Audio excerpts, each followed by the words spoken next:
Masha Merrill, qui souffle sa 84e bougie ce mardi 3 septembre, a autrefois fréquenté un célèbre acteur, avec qui elle est restée 8 ans et avec qui elle partageait un écart d'âge assez important. La famille du comédien a été à l'origine de leur séparation. Masha Merrill célèbre ses 84 ans ce mardi 3 septembre 2024.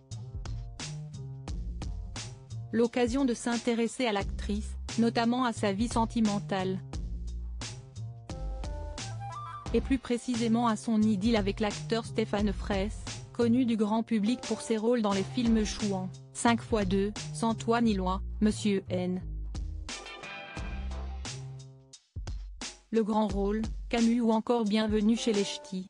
Un homme qui était de 20 ans son cadet, et avec qui elle est restée pendant 8 ans. Si est ce dont elle se rappelait dans un entretien accordé au magazine Gala, en 2022. J'ai pris ce coup de cœur qui se présentait à moi au mépris de toute rationalité, sans l'analyser outre mesure.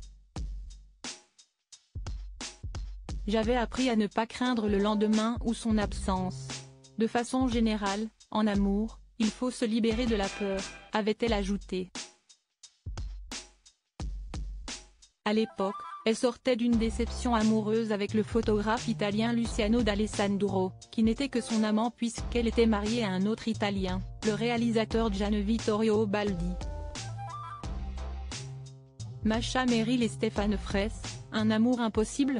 Mais alors, pourquoi son couple avec Stéphane Fraisse a-t-il aussi échoué? Car la famille de l'acteur refusait leur relation. C'était pour des questions de conviction.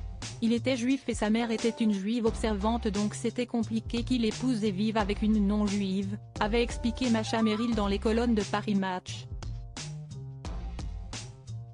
Depuis, le comédien a rencontré Ursula, la mère de ses 3 enfants Camille, 1996, Ruben, 1998, et Bianca, 2007. Quant à Masha Merrill, elle n'a eu aucun enfant puisqu'elle est devenue stérile à seulement 16 ans à la suite d'un avortement en 1956. Mais elle a adopté Gian Guido, fils de Gian Vittorio Baldi, et est devenue la belle-mère de 4 enfants, issus de ses unions précédentes.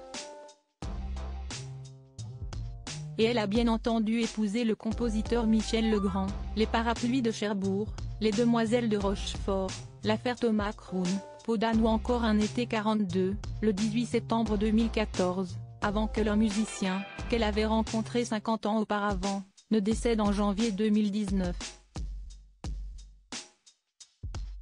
Si est jusqu'ici son histoire d'amour la plus connue.